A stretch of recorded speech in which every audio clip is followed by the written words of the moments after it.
Marques Ogden is a former NFL player turned successful entrepreneur and motivational speaker. Marques shares his powerful journey from rising through the NFL ranks to experiencing a dramatic business fail due to ego and poor decisions. In this deeply personal conversation, Marques recounts how excessive spending and chasing material success led to the collapse of his multi-million-dollar construction business, bringing him to an all-time low. He opens up about his emotional struggles, having to start over as a low-wage custodian and facing significant mental health challenges. Marques then made a successful career pivot towards public speaking and podcasting. We'll hear how he rebuilt his life from rock bottom using strategies learned through therapy and focused goal setting. Plus, Marques offers valuable advice for entrepreneurs on branding, marketing, and sales, while also unveiling his new initiative, Inner Game Community, aimed at fostering personal and professional growth. As always, if you found value from this content, please like and subscribe. Now here's my conversation with Marques Ogden. Enjoy. Hello, everyone, and welcome to another episode of the Beyond Fulfillment Podcast. I'm your host, Dave Goulas, and this week, my guest is the former NFL player and the host of the Getting Authentic with Marques podcast, Marques Ogden. Welcome, Marques. How you doing, Dave? Doing great. How about yourself? Doing well, my friend. No complaints. Just taking care of business. You know, you're my last talk of the day. I was always excited to finish off the day with podcasts because I'm all about sharing, giving knowledge, and actually, we got not that long ago a new webcam. So excited. That's doing really well, coming across with good picture and sound. So all's a good day. Beautiful, beautiful. So if you could, for everyone, can you just tell us your backstory and how you came to be an entrepreneur? Sure. So I'm from Washington, D.C. I played in the National Football League for almost 6 years with the Jacksonville Jaguars, Baltimore Ravens, Buffalo Bills, and Tennessee Titans. My brother Jonathan was drafted in the first round by the Baltimore Ravens in 1996, first ballot Hall of Famer. I went to Howard University, and the NFL taught me a lot, Dave, about grit. You know, and I already had all these things in me, but it made me even dig deeper to grit, perseverance, adaptability, things we call attributes. And those attributes have helped me greatly in my entrepreneurial journey, from leaving the NFL to getting into a multi-8-figure, construction company. We were over 20 million at our height. Lost that company, Dave, in 2013 because of my ego. The bank told me 2 days before Christmas, right, Dave? 2 days before Christmas, they were shutting us down, and that was it. They were just, boom, getting rid of everything. And that was it. And so from there, I moved to Raleigh, $4 to my name, fired from 2 jobs in the same week, became a custodian in downtown Raleigh, made $8.25 per hour, had to bounce back from my rock bottom moment with somebody's trash and rotten meat and nasty, protruding, horrible smelling garbage got all over me. And that was my wake-up call. I wanted to start speaking, helping others. Started speaking in 2013, September. Then get a paid job. Didn't get a paid job for 2.5 years. Got my first paid job in April 2016 and got coached, got developed. Now here we are. Worked for over 70 Fortune 500 clients in 8 years, 4-time best-selling author, twice by ourselves, twice as a co-author, top-rated podcast, one of the top 0.5% most popular podcasts worldwide. Very people love our show.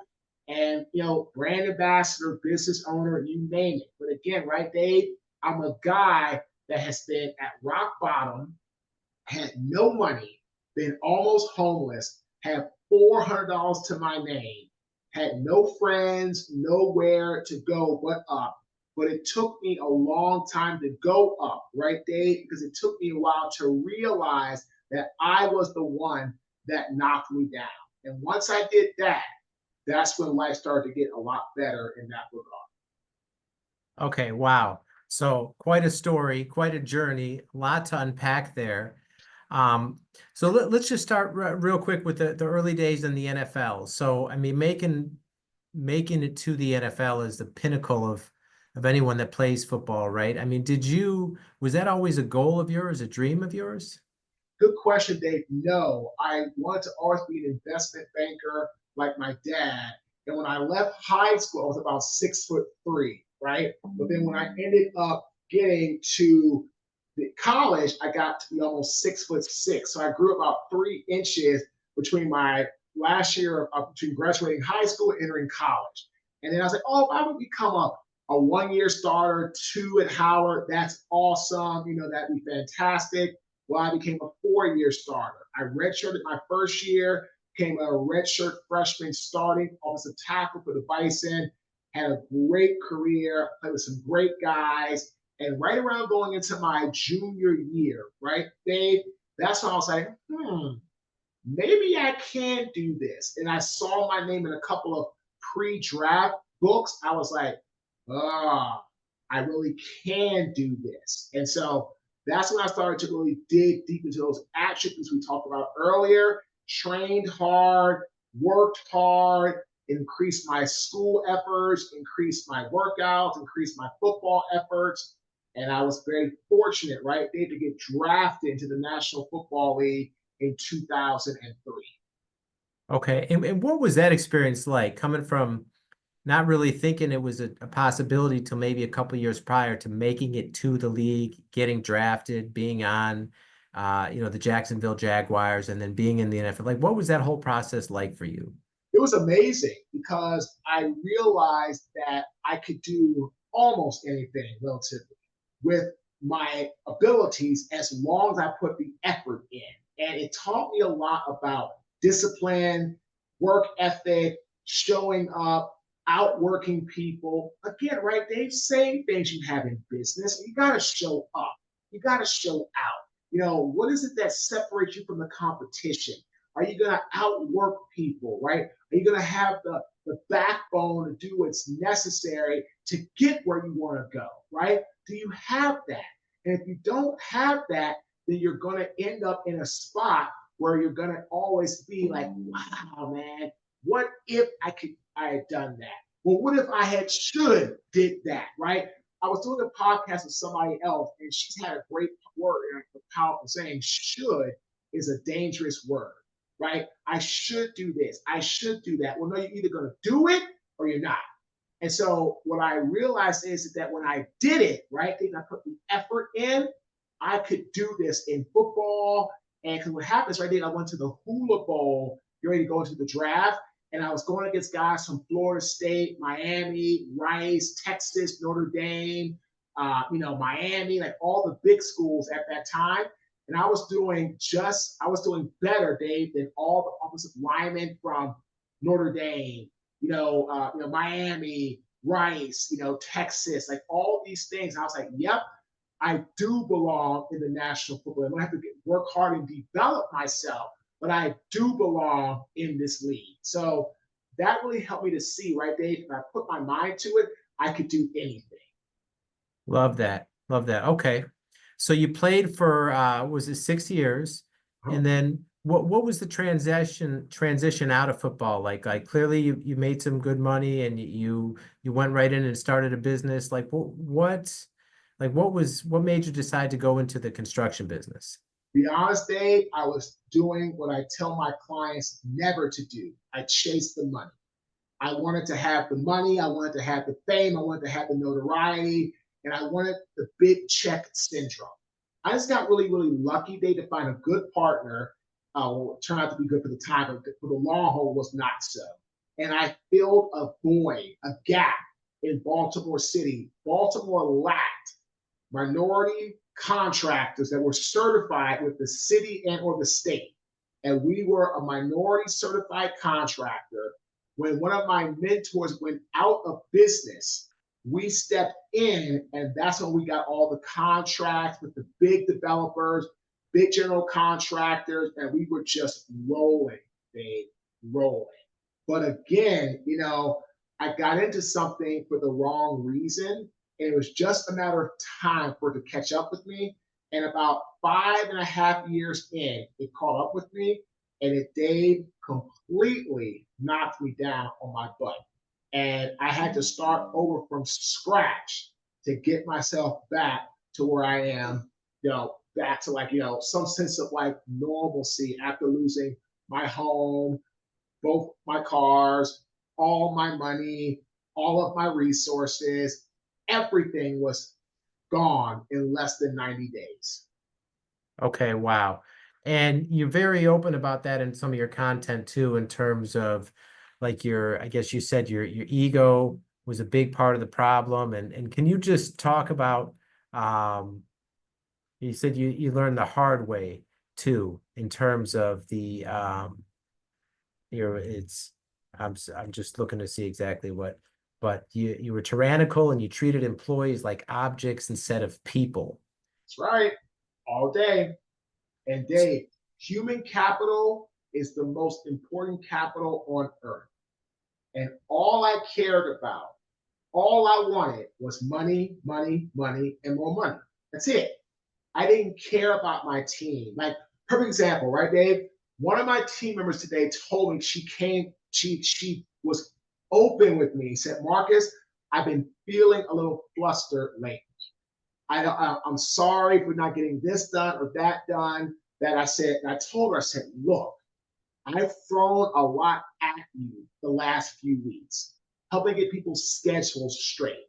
Okay, Abby and Danny, helping us get media things done into the media, helping us get things turned in for speaking opportunities, right? Helping us get all of our automation things integrated and set up. I said, look at this list, okay? Look at this list. All these things are done except for one, a YouTube person, and the other one, which is finishing up our speaker match, which is going to be done today. I said, you have accomplished so much. Don't worry about a little bit of hiccup in one area. We'll fix that. And I then told her what are our main priorities, our main points of our business. She understood. And I said, look, that's okay. We'll get it back on track. It's not a big deal. The old Marques from 2012 would have been yelling at her, screaming at her, what are you doing? You suck, blah, blah, blah, and I pay you, blah, blah, blah, and would have caused more stress, more anxiety, would have caused her to shut down, versus with her saying, Marques, thank you so much for understanding and showing me grace and empathy. And that's the whole thing. Today, right, if I have empathy, grace, compassion. Back then, that didn't exist in my heart. And that's why I lost everything, because I deserved to. Wow. Okay, so I mean, clearly, right? I mean, do you think it was like you said, you were rolling, like the money went to your head, and of course. Oh yeah, Dave, big time.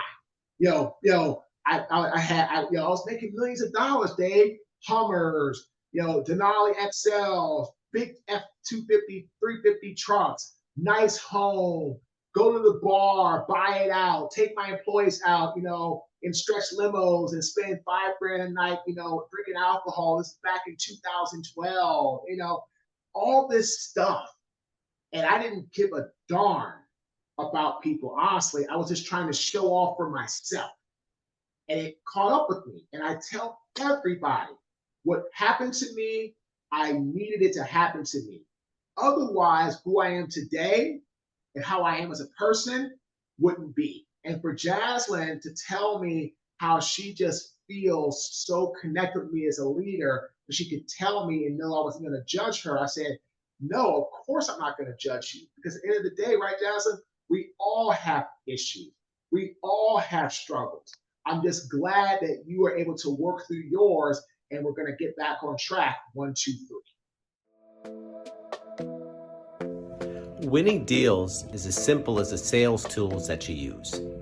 Pipedrive's easy and effective CRM lets you track your sales pipeline, manage deals, and automate the whole process so you can focus on one thing, selling.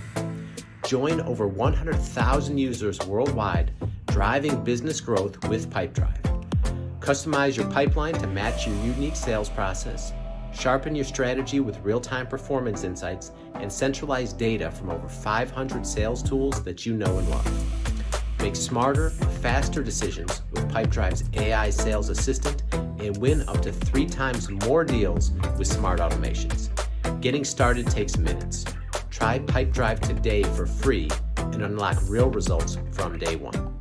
Absolutely. Okay, so business falls apart, Yep. right? You lose everything, and you went from making 8 figures to literally losing everything and then starting over at an $8.25 per hour job. And clearly, right, like you said, the NFL, you learned a lot of grit, resilience, discipline, hard work. But wow, I mean, that's quite a fall from grace. Like, what was the process like just dealing with that mentally? Because you know how your mind will just mess with you and accentuate the negative. And I mean, I can only imagine the mental conversations, but how difficult was that just dealing with that mentally? Dealing with that mentally is like living in a fun house where there's no exit doors and you're just always stuck in insanity. You're always stuck in your own mind. You're always stuck in a sense of negativity and self-doubt. And what happens is, right, Dave, that's when people's mindset breaks. It breaks when challenges get so big, so large, so overwhelming, your mind and body can't process it. So what does it exert? Right? Cortisol do what? Cause stress, cause anxiety, cause depression, cause, horrific thoughts of ending your life, which I've had many times in my life, from failure in business and in a marriage, all this stuff, right, Dave? And I'm hopeful people get from this. If you want to control your mindset, look at challenges in small, actionable steps you can implement to get to the other side of that challenge. When I lost everything, right, Dave, that was why I was in the dumps for almost what? I moved here, so December 23rd, I get the phone call, 2012, it's over. Bank shut it down, we're out. You're out of here, we're coming after everything. Then January, I start to pack up. April, I moved. It took me till September of that year, my rock bottom moment, me hitting complete ground floor at the basement with nowhere to go but up. It took that for me to realize that I need to look at my issues and my challenges and not try to look at a big picture, but take a small action step every day. And that's what I did, Dave. And I started to move and do that in a form of getting my life back on track, getting myself moving in the right direction. And once I did that, right, Dave, that's when things started to snowball, right? Started speaking, had some success, didn't get paid anything, wrote a book. 2015, the next year, get my first paid speaking job. Same thing happened when I got divorced in 2020. I filed for divorce. Most times it's women that do it. I was the one that filed for the divorce, right? Because I just couldn't take where I was. But it was hard. So when I got into that apartment, Dave, after moving out, because I had to stay in the house with her for about 5 months, we went to a mediator, and reluctantly, Dave, I agreed to move out. And I had 2 weeks to get out, went to a crappy apartment, and Dave, my mind started throwing me everything negative. Oh, Marcus, you suck. Ha ha, you're divorcing. Ha ha, your dad did. Ha ha, you can't rebound. Ha ha, this is gonna ruin your life. 2.5 months, Dave, it was just negative. Then I said, wait a second. Okay, the challenge, moving on in life as a single person. Okay, step 1, get your business back in line. Step 2, get a house so you're not in an apartment where your daughter's growing up in an environment she says is not healthy for her. Step 3, get yourself into therapy, which I was already on, but more intensive. That was January, Dave, of 2023. By February, business got back in line. By March, I was in intensive therapy. By May, I had bought my dream house to get myself going. So again, Dave, what I did after feeling down the dumps with my business, all these things, right, Dave? Every time in my life where I stop and I say, okay, what's the challenge? What are the steps to alleviate that challenge? Life gets better. Wow. Well, that's quite a turnaround too, right? From moving out, you're in an apartment you don't want to be in. Like you said, you needed to get therapy to really help with the mindset and everything you're dealing with. And then literally within just a few months, you're able to buy your dream home.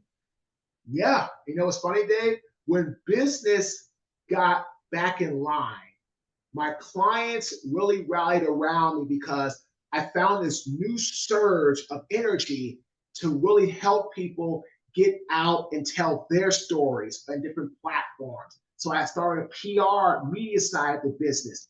That took off. And when that took off, the podcast was growing. So sponsorships picked up. So everything was tied to that thing of the podcast, which was really, Dave, my biggest lifeline because I started it in June of 2022. I filed for divorce in July of 2022. So the entire time I was still podcasting, doing shows, working on stuff, but I just kept going. And then when I got into my apartment and I got through with feeling bad for myself, I said, well, what am I going to do? Right, Dave? I focused back on what got me through that challenging time with divorce, with the podcast. And that became sponsorships, media, more speaking. And now, right, Dave, our podcast is growing. People love it. And it's just a big function of how we operate as a business overall. Yeah, and let's talk more about the podcast because again, right, you're just over 2 years into it and you're already top 0.5%. I mean, for people that don't know, again, how many podcasts start and fail and how there's such a small percentage that do well, for you to do that so quickly is incredible. Like what's that journey of podcasting been like for you? You know what's been like, Dave? It's just being real, being authentic, going on other podcasts like yours, telling people about ours and our mission and our mantra, and interviewing just some amazing people, but treating them just like that. People, people. I've interviewed people like Sebastian Bach from Skid Row, Scott Page from Pink Floyd, David Archuleta, to Val Chemerinsky, to Travis Payne, who was Michael Jackson's choreographer. You know, all these amazing human beings. And you know what, Dave?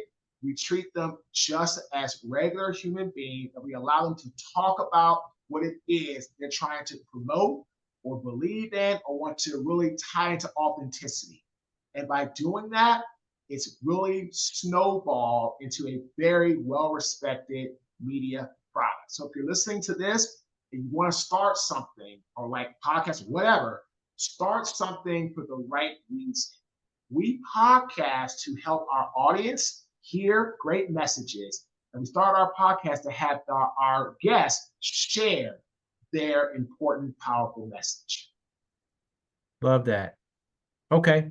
And, like you said, too, you've been heavily involved in speaking, getting your message out there, as well as coaching other people.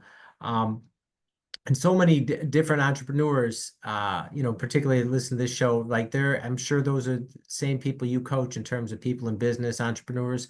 What are some of the biggest challenges and commonalities you see with your clients that are going on in business today?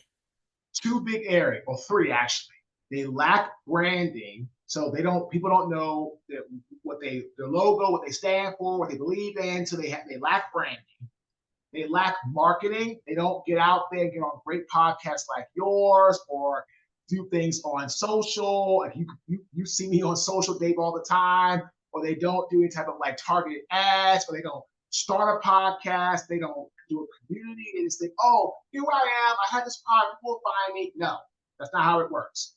And then a lot of people are not good at sales, right? They try to go for the sale too quickly and they end up missing the mark. If you listen to this podcast, you want to be better at sales. Number one, be curious. Number two, add value. Number three, then ask for that call or that meeting or that next meeting. If you say, hey, here's the value I can bring to you, blah, blah, blah. But you don't know what their problem is. You're hoping and praying that what you bring value-wise matches their issue. If it does, you got lucky, you'll probably get a meeting. If it doesn't, you won't get a meeting. But if you just ask curiosity questions, what they're struggling with, what they need, where they're at, provide value, how you can help them, what product and or service, then ask for that meeting to then explain in more detail and hear from them where they are, tell them where you are, boom, move forward. I'm actually going to be working with this with all of my clients next week. Yeah, I love that. And you mentioned LinkedIn a minute ago. Just talk about that, because I can only imagine you get the same thing. I constantly get reached out to by people where it's called a pitch slap, right? Where they connect with you, and then the first thing they do, it's like automated, right? They're just it's not like automated, Dave. It is automated. And people are never going to buy from you if they don't trust you, right? And what happens, I get automated things. I delete it, and then I remove that connection from that person because I don't want anything to do with it.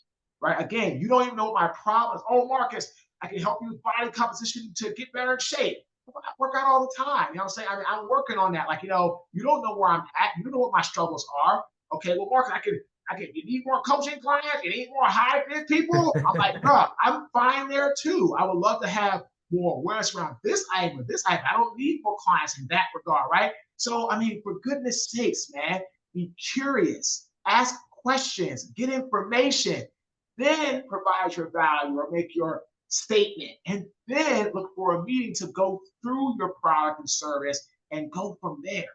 We've done that our businesses. We've done it with our people. We're building a mindset community right now, okay?